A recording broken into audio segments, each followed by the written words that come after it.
So the moment her head just got completely just taken off, I was like, holy shit, this is it. This is what I've been looking for. I'm not gonna lie, like I was still, even though I knew it was gonna happen, I was still kind of stunned. Hey everyone, welcome back to the channel. So I just finished season 2 of Solo Leveling, and it's really hard to contain my excitement when it came to the show. It kind of revolutionized, for me personally, how anime and action anime should be when it comes to this show. And to be honest with you, trying to suppress my excitement for the show, especially towards the last 4 episodes, or roughly 5, I can't even express the amount of joy that I found in this show, the amount of like this development, this character development of Jinwoo from season 1 to season 2, even from the first episode of season 2, just the dominance, the again, the character development, the progression that he got, just simply amazing. Like I understood some of the parts, and I understood some of the correlation between Hunter x Hunter with the Chimera ants, and then leading up to, the last 4 episodes of Solo Leveling. It was kind of similar, which did kind of annoy me a little bit. But just the way they brought him out, just the way his aura is, just the way he developed as a player within the series, and just the confidence that he brought with himself. So in the first time in a long time, it's been a while that I wanted to become a character. So watching season 2 of Solo Leveling, I wanted to be just like him. And I would say mentally just want to be like him. Walk around with such confidence. I'm a guy who goes to the gym, and I feel like I have pretty good confidence the way I move through the gym, the way I walk around society. Like I feel confident with myself and what I built. But just watching that show by itself, this dude just is simply amazing. This guy, I just want to be just like him. Just continue to over farm. I guess that's the word nowadays. That's what I want to do. Like that's how I see myself going to the gym. Like I am over farming, like my potential, just getting stronger and just working on my physique.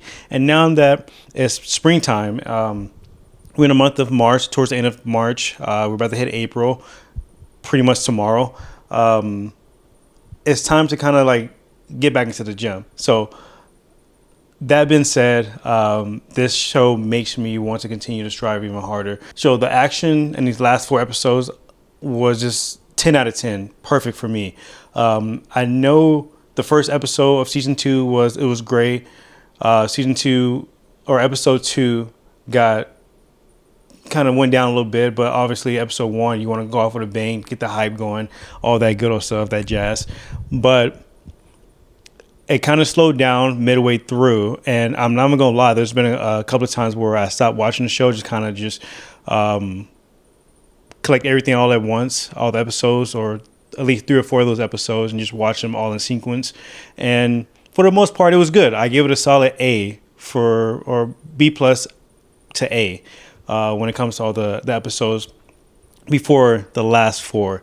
And so that being said, whenever they got to the island of where all the ants are at, I can't think of the name of that island at the moment, but when they got there, I was like, all right, S rank hunters, and they're all teaming up with some of the Americans.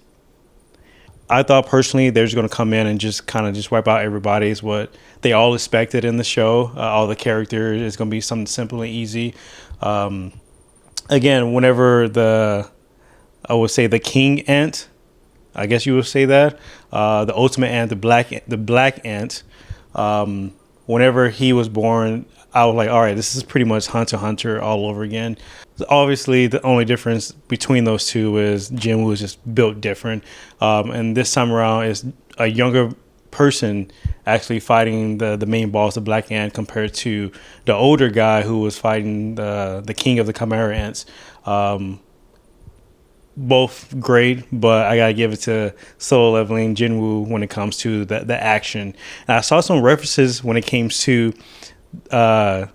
Cell and Gohan, and the couple of punches that the Black Ant had with Jinwoo, like the references that came along with it. I thought that was amazing how they put those together. This is what I found on Instagram.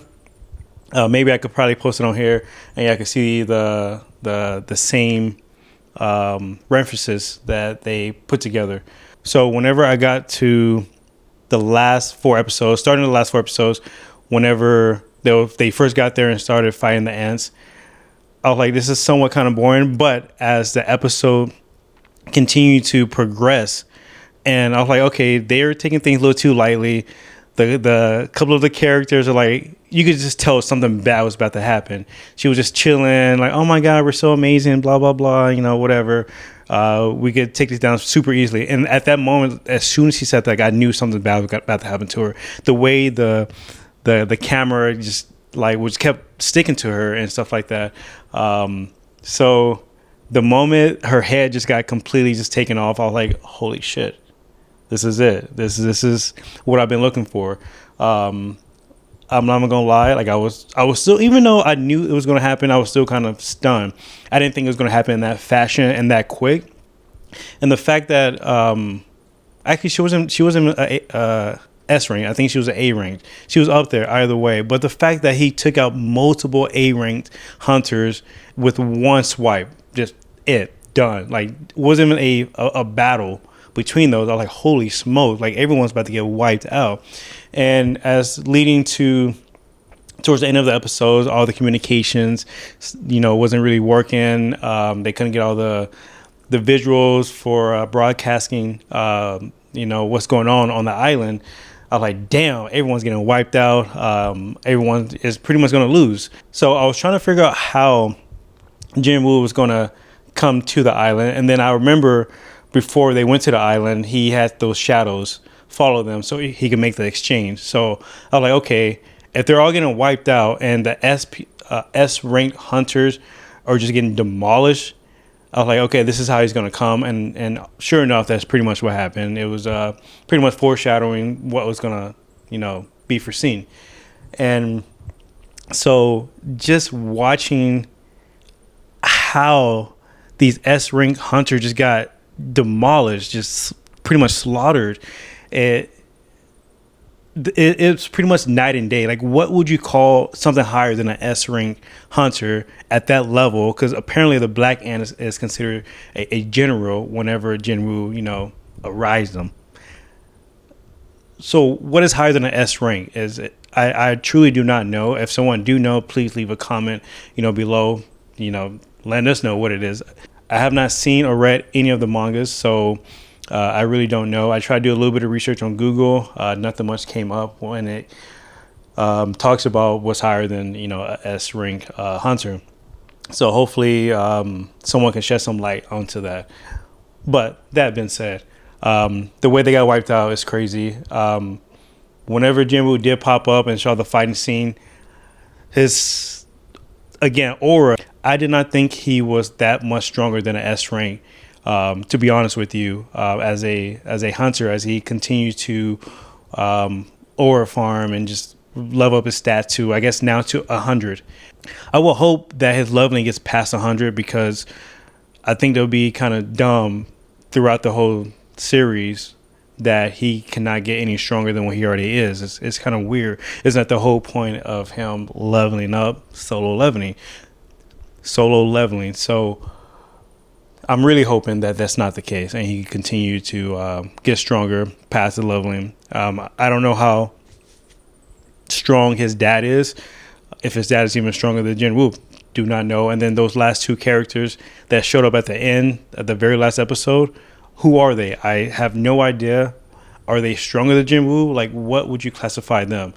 If I'm not mistaken, if I read this correctly or heard it correctly from others, they are considered players or something like that. I don't know how they're actually using Jinwoo in this scenario, circumstances when it comes to these gates. So that's something I am excited to learn more about, especially when season 3 comes around. Hopefully it comes around soon and not in 2027, because that's just way too long to kind of sit there and just wait. And hopefully I'm still alive when that happens. But I don't know. I'm excited. I never had a show that actually grabbed me this quickly and this hard. within a 2-year time span.